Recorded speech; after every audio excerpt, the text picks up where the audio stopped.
take it to a downward dog. Start by coming on the toes and then inhale, just hover the knees off the mat. Push with your hands, lift your tailbone up and push away from the hands. So the shoulders are moving away from the wrist and then the legs are nice and straightened. It might be difficult for you to get the heels down, no problem. Just keep the heels up as much as you can. Don't compromise on the length of the back. So avoid this position with the shoulders coming forward and the spine is not really getting a good stretch here. Rather than that, just push back with the hands and keep the knees bent. This is a much better position than that, so it will really lengthen out the back. And now let's start walking out the dog. So bend one knee towards the chest, other knee towards the chest. Keep going. One knee in, other knee in. For 5. Inhale one side, exhale other side. 4. Try to really slow down the breath. Breath should be the most important part of the practice. 2 and 1. Lie on your back with arms stretched out at shoulder level. Bend right knee and cross it outside of your left leg, close to the left knee. And slowly start twisting towards the left side. Use your left hand to put slight pressure on the bent knee to push down towards the floor. If the knee is not touching the floor, it's still okay. Try to focus on your twist and stay comfortable. Try to keep both the shoulders squared and rooted to the floor.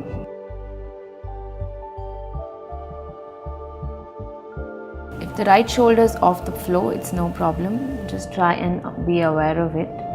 Keep pressing it towards the floor and keep breathing into the twist. Stay on 30 seconds or more. Slowly bring your knee back to stretch out your legs.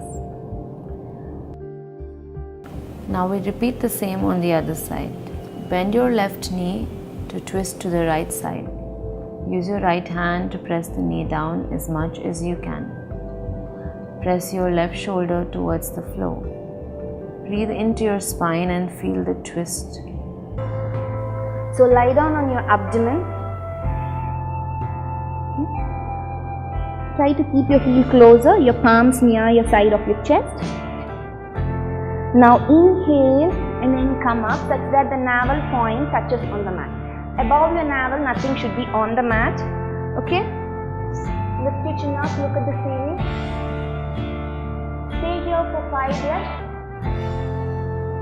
When you stay here for 5 breaths, put all your upper body weight on your middle back and strengthen your middle back as much as possible.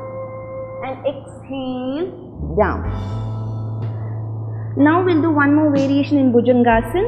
The same thing, inhale and come up such that the navel point touches the mat and gently lift your hands off the mat. Stay here, shift all the body weight towards your lower back and strengthen your lower back. Exhale down. Now gently place your hands down in between your shoulders and your pelvic bone. Open your legs slightly out. Inhale and then come up. Now lift your navel above the ground level. Push your pelvic bone down. Protrude your pelvic bone down and then elbow straight. Push the shoulders back, drop your neck back and then arch.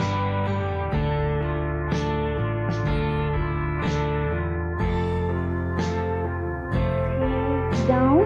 Now the same thing again, join your legs together, heel together. When you join your legs together, your arch will not be more, but your spine stretch will be more. Inhale, lengthen your spine, create a space between your pelvic and your rib cages, and then arch back. Squeeze your butt, drop your shoulders back, and then arch. Mouth closed, upper jaw and lower jaw in contact with each other. Exhale down. Once you're done, you can go for Shashangasana. Stay here for 2 to 3 breaths. Now we're going to do the cat pose. Most of you know this. Well, keep your arms and knees in the same line, you inhale, arc your back nicely, chin to your chest, and exhale, you look up to the ceiling and arc your back. Inhale, stomach in, chin to the chest, and exhale, look up to the ceiling, arc your back, feel the stretch from your neck to your stomach. Again, you go inhale, pull your stomach in, and exhale, stretch out.